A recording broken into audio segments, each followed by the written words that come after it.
السلام علیکم مدنیز، کیسے ہیں آپ؟ میں بلال اور آپ دیکھ رہے ہیں میرا یوٹیوب چینل نور ٹی وی اٹک۔ الحمدللہ شعبان کا لاسٹ چل رہا ہے یہ، اور انشاءاللہ کچھ دنوں کے بعد شاید آنے والی جمعرات کو پہلا روزہ ہو جائے، اور رمضان الکریم اپنی برکتوں کے ساتھ ہمیں نوازنے کے لیے اللہ تعالی ہمیں نصیب فرمائیں۔ رمضان الکریم میں جو کچھ چند ایشوز ہیں جو لوگوں کو مین رہتے ہیں، اور ان کے متعلق کچھ اتنا نو ہاؤ نہیں ہوتا لوگوں کو، اگر ہوتا بھی ہے تو شاید وہ اتنا بلیو نہیں کرتے۔ اور روزہ کھولنے اور بند کرنے کی جو اصطلاح ہمارے یہاں استعمال ہوتی ہے، اس کے لیے ایک مخصوص ٹائم ہے۔ روزہ کھولنے پر آپ کو پتہ ہے مغرب کی اذان ہوتی ہے، سائرن ہوتا ہے، آپ روزہ کھول لیتے ہیں۔ روزہ کھولنے میں اگر آپ کو 1-2 منٹ بلکہ سیکنڈز یا منٹس دیر بھی ہو جائے تو اس سے کوئی فرق نہیں پڑتا، لیکن روزہ بند کرنے کا معاملہ بہت سخت ہے۔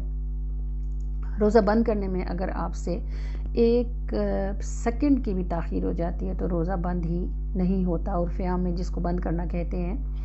یہ جو سحری ہے اس کے متعلق اس کا جو ٹائم ہے وہ ساری رات رہتا ہے، یعنی عشاء کے بعد سے لے کر آپ کی اس فجر کی اذان تک سحری کا ٹائم ہوتا ہے۔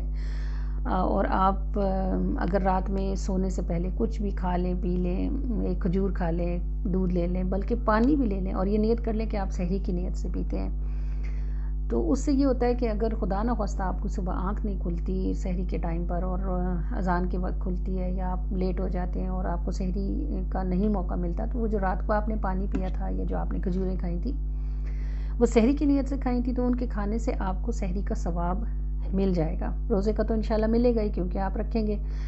اور بہت سے لوگ اب ایسا کرتے ہیں کہ اگر آنکھ نہ کھلے تو وہ روزہ ہی نہیں رکھتے، کہ ہم نے سحری نہیں کی تو پھر روزہ کیسے رکھیں۔ تو آپ کو پتہ ہوگا کہ سحری کرنا تو سنت رسول ہے صلی اللہ علیہ وآلہ وسلم۔ میرے آقا کریم صلی اللہ علیہ وآلہ وسلم نے سحری کو برکت والا کھانا فرمایا ہے، تو سحری کرنا سنت ہے، روزہ رکھنا فرض ہے۔ اگر سنت چھوٹ بھی جائے تو فرض تو نہیں چھوڑا جائے گا، روزہ تو بہرحال رکھا جائے گا۔ سحری کے نہ کرنے سے روزہ رکھنے کا کوئی تعلق بھی نہیں ہے۔ سحری کر لیں تو اس کا ثواب ہے، یہ باعث برکت ہے، لیکن اگر آنکھ نہیں کھلی ہے، سحری نہیں ہوئی ہے، تو روزہ کسی صورت بھی چھوڑنے کی اجازت نہیں ہے۔ تیسری بات یہ ہے کہ جب ہم سحری کر رہے ہوتے ہیں، ہمارے لوگ جب سحری کر رہے ہوتے ہیں اور فجر کی اذان شروع ہو جاتی ہے تو وہ کہتے ہیں خیر ہے ابھی تو اذان شروع ہوئی ہے۔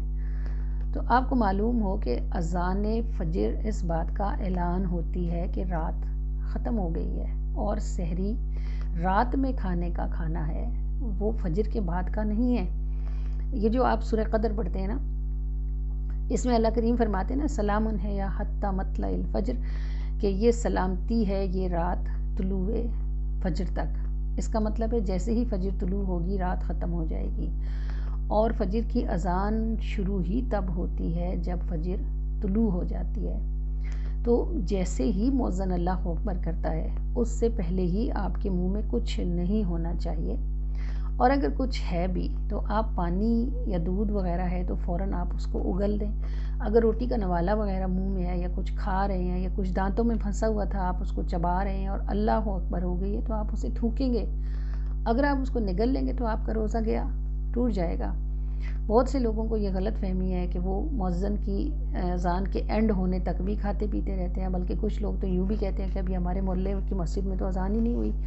تو بھائی روزہ انٹرنیشنل چیز ہے، ساری دنیا میں بند ہوتا ہے، اور یہ انتظار کرتا رہے ہر بندہ کہ ہمارے محلے کی مسجد میں اذان نہیں ہوئی تو دوپہر تک چلتا رہے گا یہ سلسلہ۔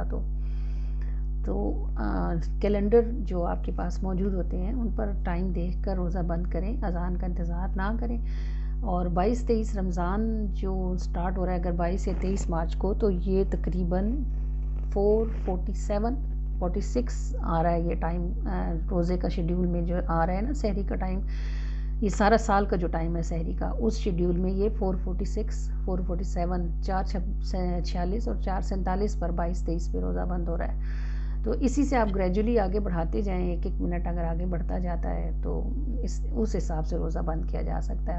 آپ کے گھر میں جو افطار کے کیلنڈرز آئیں گے آپ ان کو موبائل پہ سیو کر لیں، آپ ان کو کہیں سامنے دیوار پہ لگا لیں، اور اس کی سختی سے پابندی کریں کہ آپ نے اذان کے ہونے سے 1 منٹ پہلے کم سے کم دانت برش کر لینے ہیں، میڈیسن لے لینی ہے، پانی پی لینا ہے، اور روزے کو بالکل اینڈ کر دینا ہے، کہ خدا نخواستہ اذان کے ٹائم پر اگر آپ کے منہ میں کچھ ہوا اور آپ نے اس کو نگل لیا تو روزہ گیا۔ نہیں وہ کنسیڈر ہی نہیں ہوگا. اور ایک ضروری بات اور یہ کہ روزے، اب جیسے میں تھائرائڈ کی پیشنٹ ہوں، پانی میرا پرابلم ہے، مجھے پیاس لگتی ہے بہت زیادہ، تو تھوڑا سا روزہ شوگر والوں کے لیے تھوڑا مشکل ہوتا ہے. اگر آپ چھوٹی الائچی جو ہے اس کو سحری بند کرتے وقت بالکل اینڈ میں لے لیں اور اس کے ساتھ 1 چمچ دہی کا لے لیں تو یقین کریں بالکل پیاس نہیں لگتی، بہت آرام سے سارا دن روزہ گزر جاتا ہے. تو اللہ کریم ہمیں رکھنے کی توفیق عطا فرمائے. بدقسمتی سے ہمارے یہاں اب لوگوں میں روزہ رکھنے کا وہ جوش، جذبہ، شوق نہیں رہا. بہت سارے لوگ آرام سے روزہ چھوڑ دیتے ہیں. اب دلوں کے حال تو اللہ ہی جانتا ہے، نیتوں کے بھید بھی اللہ پر ہی کھلے ہیں، لیکن میں دیکھتی ہوں کہ بازاروں میں بہت رش ہوتا ہے. اسپیشلی خواتین جو شوگر کی وجہ سے اور ہارٹ کی کسی پرابلم کی وجہ سے روزہ نہیں رکھتی، وہ پھر وہ بازار میں شاپنگ کرنے جا رہی ہوتی ہیں. تو اگر روزہ رکھ کے گھر میں بیٹھ جایا جائے تو روزہ اویل کیا جا سکتا ہے. اللہ کریم یہ فرض عبادت ہے، اور اس کے چھوڑنے کا گناہ جو ہے وہ ایک روزہ جان بوجھ کر چھوڑا جائے تو اس کی سزا جو ہے وہ 9 لاکھ برس جہنم کی آگ میں جلنا ہے. بہت ساری school going, college going, school going بچیاں اور بچے وہ بالغ ہوتے ہیں اور ان کے پیرنٹس ان کو روزہ نہیں رکھواتے کہ انہوں نے اسکول جانا ہے، کالج جانا ہے، سب کچھ آن ہے. تو آپ یہ سوچیں کہ جس اللہ نے ان پر روزہ فرض کر دیا ہے وہ آپ سے 70 گنا زیادہ ان پر مہربان ہے. اگر اس نے فرض کر دیا ہے تو یہ اب اس کا اور اس کی بندی یا اس کے بندے کا معاملہ ہے. آپ اس میں انٹرفیئر نہیں کر سکتے.